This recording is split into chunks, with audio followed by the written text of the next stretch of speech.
Pornografía. La sola mención de esta palabra provoca diversas reacciones en la gente. ¿Habrá quien se santigüe o quien esboce una pícara sonrisa? Quien exprese molestia y gestos de repulsa. Pero igual estará quien se relama los bigotes. Les comparto que cuando yo era menor de edad, hace bastantes años, no existían tantas publicaciones de este tipo, o no se notaban. Pero un compañero de 5º año de primaria llevó aquella revista que se titulaba Bea, grande, de color sepia con fotos de mujeres medio desnudas. Las sensaciones en pleno, desconocidas pero intensas y deliciosas, provocaron que de inmediato lo rodeáramos. Rogábamos que nos dejara ver aquello que nos introdujo a un universo desconocido. Él obró con cautela, pues era mayor que nosotros.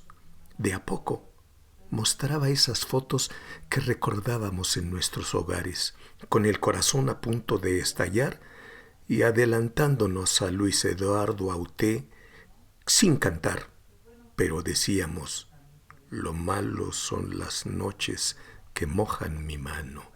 Cuando le preguntamos que dónde las obtenía, respondió: mi jefe las esconde debajo del colchón de la cama de mi abuelita. Recordé la infinidad de cosas guardadas escondidas entre el colchón y el resorte de las camas.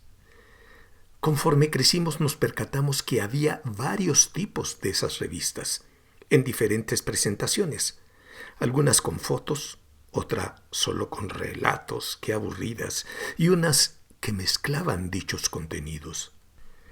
La mayoría en blanco y negro, otras en color sepia. El color no había llegado a ese material a finales de los 50, salvo en las portadas.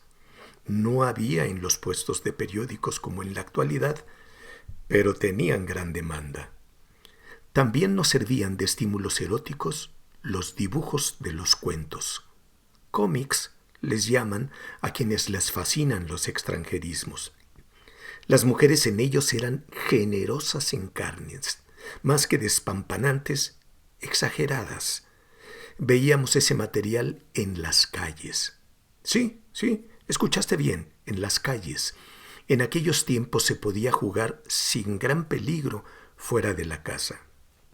Nunca faltaba el sexperto que nos contaba, luego supe que eran puras mentiras, hazañas jamás realizadas, pero que le permitían situarse por encima de la bola de crédulos e imberbes o lampiños, como mejor se conoce al prepuberto.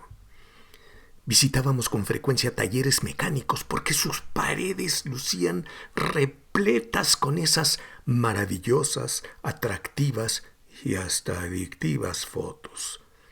Los mecánicos se atacaban de risa al vernos. Un poco más crecido descubrí un lugar donde el repertorio era considerable. Si bien las revistas eran bastante viejas e incompletas, pues les habían arrancado fotos quizá muy atrevidas.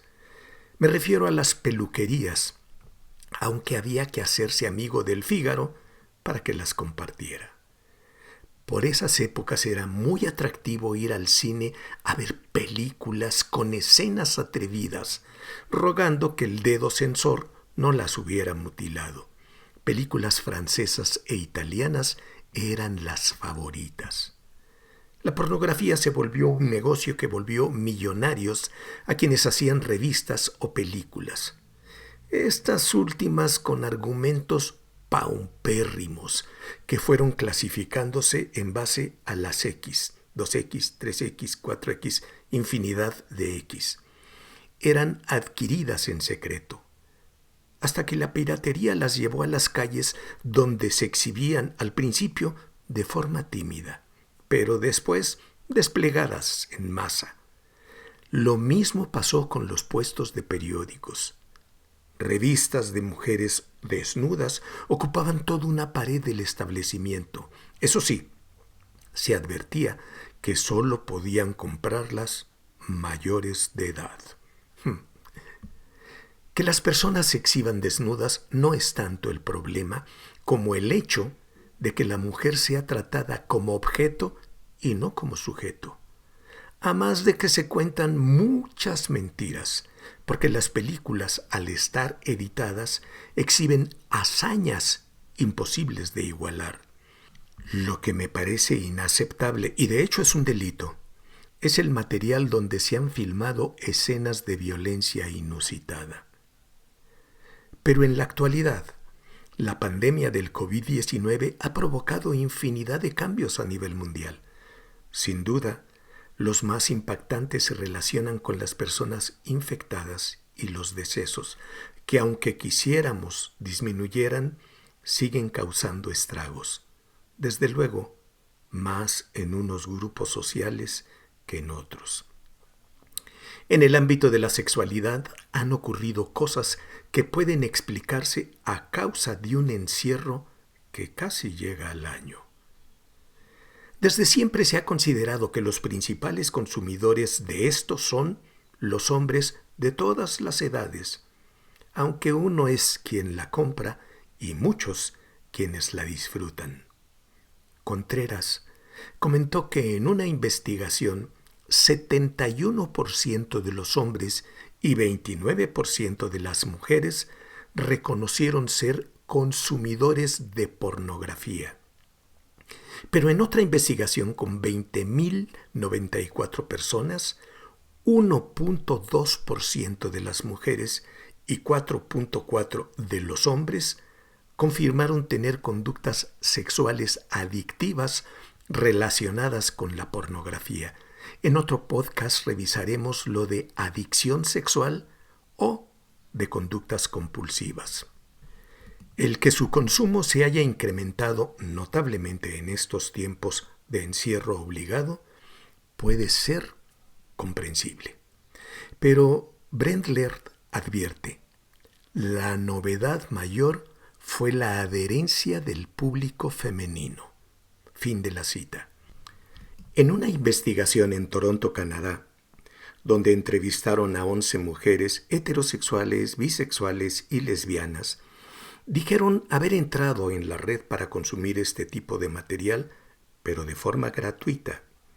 Gran parte de lo que vieron trataron de integrarlo en las relaciones con su pareja. Algunas aceptaron que, al igual que los hombres, a veces se masturbaban.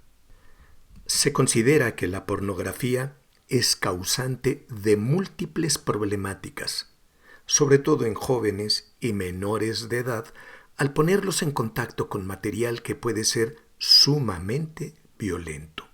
Esto lo afirman ONU-SIDA, UNICEF, ONU Mujeres, entre otras. Quizás suene atrevido, pero podría aprovecharse el atractivo y la penetración que tiene este tipo de material con público de todas las edades. Sí, tal y como suena. Se pueden realizar campañas educativas en el terreno de la sexualidad desde esas plataformas. Desde luego, requieren de mucha creatividad, pues el material debe ser accesible, atractivo, objetivo, serio y actualizado.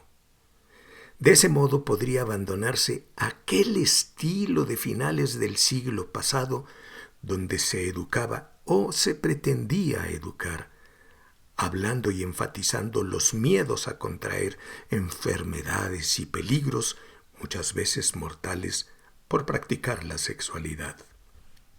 Es preferible hablar de las bondades y el placer al que se puede llegar si se practica la actividad sexual de forma responsable y cuidadosa. Por cierto, las personas que recibieron educación de la sexualidad, contrariamente a lo que piensan algunas personas, retardaron el inicio de sus relaciones coitales.